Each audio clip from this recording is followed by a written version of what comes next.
So this is my opinion, and I think the main reason, or the number one reason, why people that are starting out going self-employed fail, and it is understanding your finances or lack of. And what I have found in my own experience is that mostly what people fail to understand is, let me just get some pens. What people fail to understand when they're doing their finances is, let's rub that out, the difference between your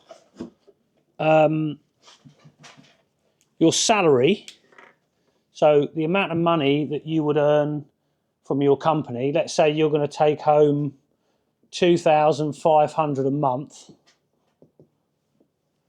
How are you going to replicate that 2,500 and beyond that make more money than the 2,500? And the thing that people forget, or they don't realise, are the hidden factors. So for me, the hidden factors are, I made a little list, a little sort of summary, and they are going to be things like your pension, your holiday pay, your sick pay, but also things like your taxes, not understanding. Obviously, we've got VAT, your value added tax, but you've also got your income tax. So when you get your salary, somebody else has already worked out all of those things and paid them on your behalf.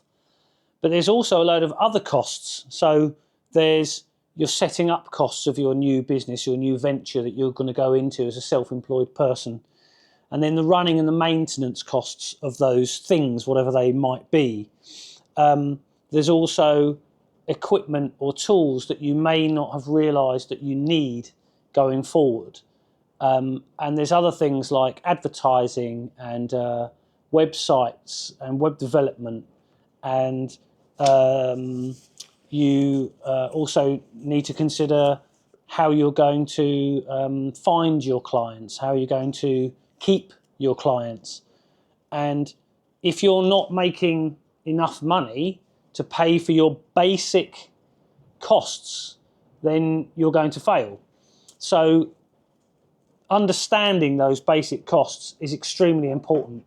And for me, what people forget is that, so they've got their personal costs.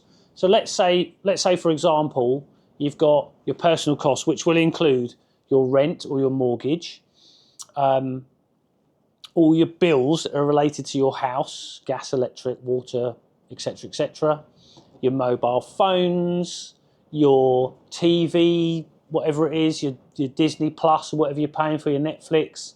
And literally every single cost that you've got going out every month, food, everything, fuel, every single thing, you need to make a list of all of those things.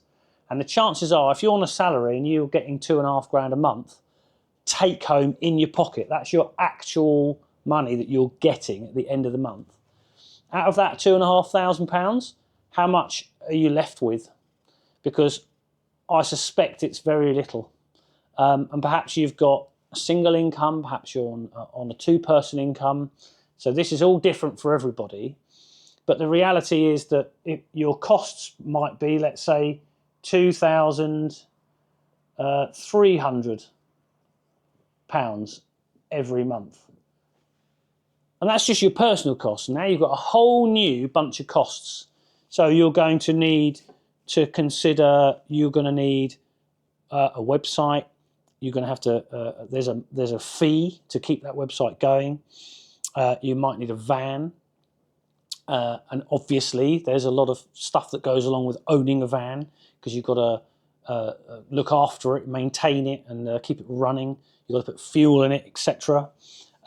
You might need to have some kind of ongoing education within whatever it is you're doing. It's always good to learn stuff. So there's another hidden cost. And you've got ultimately a load of costs that you've never had out of your old wages. So you might find that instead of needing 2,000 or needing 2,500 a year, a month, that now you need 5,000. Should have got better pens.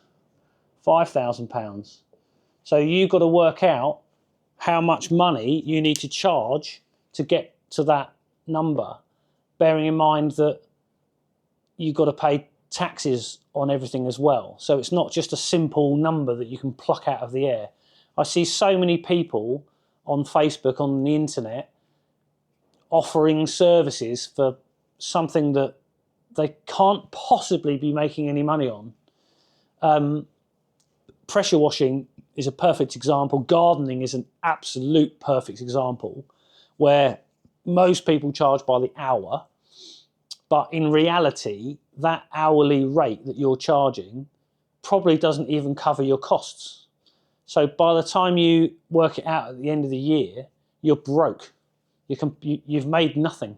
You might just as well have stayed employed. So the number one thing for me that will force people to give up being self-employed would be not understanding your finances. Secondary to this will be time management, because there are so many things that you now need to do that you didn't need to do before. You're going to need to not only do the work that you do that makes you the money, but there's a lot of stuff that goes on behind the scenes in a business that you didn't have anything to do with. So, for example, you're going to need to help the web developer develop the website. You're going to need to perhaps help him or her write the content that goes into that website. You're going to need to send quotations out. You're going to need to go to potential clients and have a meeting with them and talk to them about what services you're going to offer them and how you're going to do it. And you're going to have to then manage their expectations, which is something that a lot of people forget to do, is to warn those people what could happen or what will happen after you've done the thing that you're going to do for them. And then there's other things that waste your time, like your van will break down, or your tools that you're using on whatever it is that you're doing break and you need to go off and get another one. Or perhaps you need to, go to the dentist's, or whatever it is that you need to do. Is all using your time up. And that's time that you're not making money. And if you're not making money, you're not going to hit your target for the amount of money that you need to survive. So number one, definitely understanding finances and understanding what it is that you need to charge to get the money that you need, the basic money you need to survive. And beyond that, so the first thing to do is get enough money to survive. And beyond that, it's about becoming more profitable and making more money, because that's what you wanted. That's most of the reason for people leaving a job, is for money. The other thing to do with it would be freedom. And in my experience, you have less freedom because you have more work to do.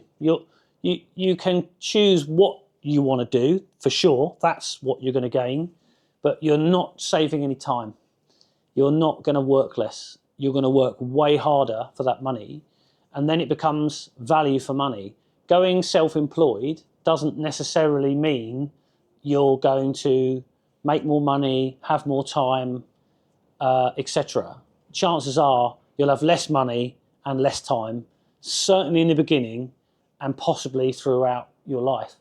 That's been my personal experience for much of my self-employed life of perhaps 20 years now.